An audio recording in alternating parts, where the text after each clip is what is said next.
Kalau siapa yang sempat pada tahun 1993 ketika Highland Tower roboh, siapa yang tengok pertama kali TV3 menukar konsepnya seperti CNN tu, ada live daripada lokasi, news break. Nama-nama seperti Ras Adiba Razi itu mula buat. Ras Adiba Razi memulakan stand up dia di situ. Dengan payung, hujan. Sebab itu wartawan-wartawan muda pergi. Sebab TV3 cuba menukarkan konsep liputan berita tanpa henti. Jadi saya masih ingat itu Ras Adiba Razi yang in fact Masjidul Akbar pun start bermula di Masjidul Akbar 999 itu pun masa tu dia wartawan kedek lah. Saya pun masih ingat kata waktu tu macam mana, sebab tahun-tahun awal saya jadi wartawan. Dia 93 bang 93 bulan 12. Yes. Jadi bulan 12 banyak cerita dia. Daripada sebelum tsunami, sebelum apa ni, kita ada Highland Tower. Saya rasa dia tak ingat, tapi dia ada pada minggu terakhir bulan Disember. Kes yang dianggap sebagai tragik. Tapi kita cerita dengan dia arwah Tan Sri Zaman Khan ni, dia yang orang diingati sebab orang kata dia bomoh. Ramai orang kat luar sana kata arwah Tan Sri ni seorang bomoh. Kerana beliau selalu muncul dalam keadaan yang tak disangka-sangka. Ini yang best cerita arwah ni. Dalam banyak kes-kes jenayah besar, tiba-tiba dia boleh muncul. Contoh tu lah macam apa, bila Highland Tower tumbang, tiba-tiba dia muncul. Keadaan, jadi saya dalam keadaan genting tu, dia tiba-tiba muncul. Jadi bila bertebaranlah cerita kata arwah ni seorang bomoh. Sebab dia pula orang Kelantan, dekat dengan sempadan. Orang Siam. Jadi saya ni, bila saya rapat dengan arwah, in fact, saya pernah ada plan dengan arwah untuk buat buku biografi dia. Tapi tak ada jodoh lah orang cerita. Jadi saya tanya kat dia, Tan Sri, betul ke Tan Sri ni bomoh? Lepas tu dia gelak. Pasal apa? Saya ambil satu kes lah. Kes tebusan penjara Pudu. Tuan-tuan dan puan-puan, pada tahun 1986, sekumpulan banduan yang diketuai oleh Jimmy Chua telah menahan 2 orang, seorang pembantu perubatan dan seorang doktor kulit, tak silap saya, sebagai tebusan di penjara Pudu. Okey. Berbelas hari ditahan. Yang peliknya, tiba-tiba tak nampak kat masa bila dia masuk, wartawan nampak dia keluar. Sedangkan bang, abang faham lah, bila jadi kes begitu, wartawan berkampung bang. Berkampung lah kan. Jadi maknanya tukar shift pun live ni. Kan kita tak pernah nampak pun kelibat arwah Zaman Han. Tiba-tiba kita nampak lepas peristiwa tu ditamatkan, nampak elok je dia keluar daripada pintu. Jadi masa tu nasib baik tak ada media sosial masa tu bang. Tidak orang cerita ni aku keluar kan. Saya cerita kat dia gelak. Dia kata sebenarnya ada rahsia. Apa yang rahsia? Dia kata betul lah saya bomoh. Tapi bukanlah bomoh dalam arti kata yang sebenar. Dia kata yang orang tiba-tiba boleh nampak dia daripada penjara keluar tu, hari pertama dia dah masuk dah. Tak keluar-keluar. Dia tak keluar-keluar. Awak sampai kemudian. Yes. Dia masuk guna kereta Ketua Polis Negara. Masa tu Tan Sri Handi Homar. Kan kereta Ketua Polis Negara, cermin hitam semualah. Kebal tembak. Kali peluru apa semua. Jadi dia masuk 2 orang. Sampai dia Tan Sri ni saya tak sure masuk sekali ke tak. Tapi bila kereta tu keluar, dia tak keluar. Jadi dia in charge dalam tu. Dia in charge dalam tu operasi. Lepas tu dalam peristiwa tu, Perdana Menteri ketika itu, Dr. Mahathir, arahkan supaya tiada pertumpahan darah. Sebab semua penculik-penculik ni adalah berketurunan Cina. Nanti kalau semua tembak mati dalam tu, sebab yang ditahan pula orang Melayu. Okey, takut perkauman. Takut orang timbulkan isu perkauman apa semua. Jadi dia kata saya dah buntu macam mana nak buat. Saya arahkan budak-budak ITK saya pakai rotan je. Peristiwa tu bang sangat rare kerana belum ada lagi krisis tebusan penjara di dunia ni yang ditamatkan dengan menggunakan batang buluh. Malaysia lah satu-satunya. Yang pertama, krisis, bayangkan krisis yang orang kata menjadi sebutan. Bukan merusuh, pegang tawanan. Pegang pisau apa semua. Ada tebusan. Yes. So bila Dr. Mahathir arahkan supaya banduan-banduan tu tidak ditembak, dia orang puas fikir bagaimana cara dia. So apa yang dia orang buat, dia orang berlatih menggunakan buluh. Rotan bukan buluh lah, rotan. Berlatih Rotan FRU tu. Yes. panjang sikit. Jadi dia orang berlatih lah. Istilah tepat kita kata belantan. Belantan belantan. Okey. Guna tu lah. Dia panjang dia lebih kurang macam ni. So zaman Han kata, dia orang training macam Star Wars punya pedang tu. Sementara buat operasi tu. Semua nak operasi tu. Biasanya dengan pistol kan. Yeah, dah biasa dengan pistol. Itulah dia kata, orang kata saya bomoh. Pertama sebab saya tiba-tiba keluar daripada penjara tu. Yang kedua, bunyi pom tak ada, bunyi pam pun tak ada, tiba-tiba semua dah kena tangkap dah keluar kan. Tu yang kata bomoh. Lepas tu dia kata dalam kes Kalimutu, orang kata saya bomoh sebab ada satu kes yang untung kali buat dia bunuh orang tu, polis kawasan tu dirawang. Tak jumpa peluru. Orang dah mati, mangsa dah mati. Tapi kesan tembakan ada, tapi peluru tak ada. Dia orang dah puas cari. Jadi saya pun datang. Saya kata, apa bukti yang kata betul kali yang tembak? Dia kata susah juga nak kata Tan Sri sebab apa? Peluru tak jumpa. Nak dijadikan cerita, saya pula boleh terpijak peluru tu. Kan? Dia legend Memang legend lah dia kata. Dia ni bukan sebarang ni. Ini bukan kita sebarang. berhari-hari Berhari-hari. Sekarang dia datang berdiri atas peluru. Dia berdiri atas peluru. Dia kata masa tu semua pegawai pucat lah. Dia kata kan, macam mana pula zaman Han datang boleh jumpa, orang lain tak boleh jumpa. Itu sekali lagi orang kata saya bomoh. Okey. Lepas tu dia kata, saya pernah satu kes perompak ni dia dah tanam duit hasil rompakan dalam tanah. Kan? Jadi bila soal siasat dia tak nak mengaku. Dia polis pun cari, tak jumpa. Saya pergi jumpa.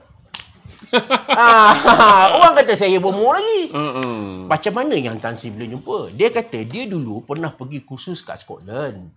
Masa dia kursus kat Scotland tu, abang ingat tak kejadian pesawat Boeing 747 Korea ke apa yang ditembak oleh yang jatuh lah, Lockerbie, dia panggil peristiwa Lockerbie. Peristiwa Lockerbie. Okay. Yes, dibom oleh teroris Libya. Yes, kan. Okay. Jadi dia kata di Lockerbie, cara pegawai penyiasat nak kumpul bahan bukti, diorang susun ramai-ramai. Ya, panjang tu. Jalan selangkah. Jalan selangkah. Supaya tak miss per inch. Yes. So, daripada pengalaman Lockerbie itulah saya guna dalam taktik ni. Saya kata, why not you all buat macam tu? Beratur ramai-ramai. Panjang. Jumpa bang duit tu. Orang kata bomoh lagi. Okey. Jadi, Tan Sri Zaman Han kata, sampai dia pernah dipanggil untuk bagi ceramah tentang pengalaman dia.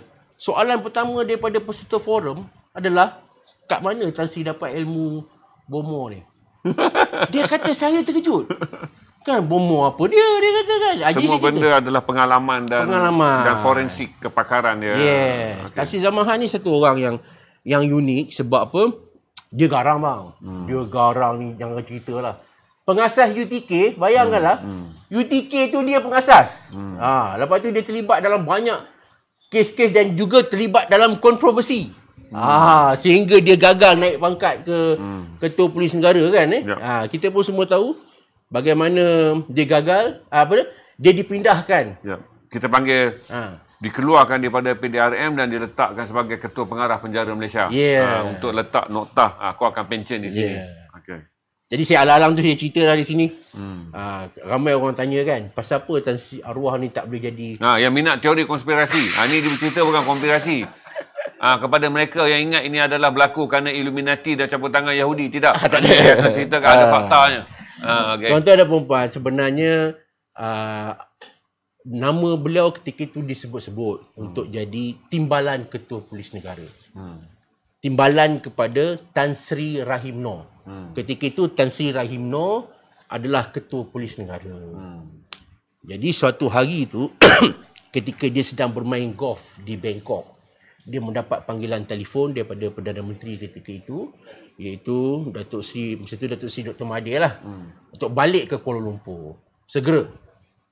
So dia pun balik ke Kuala Lumpur.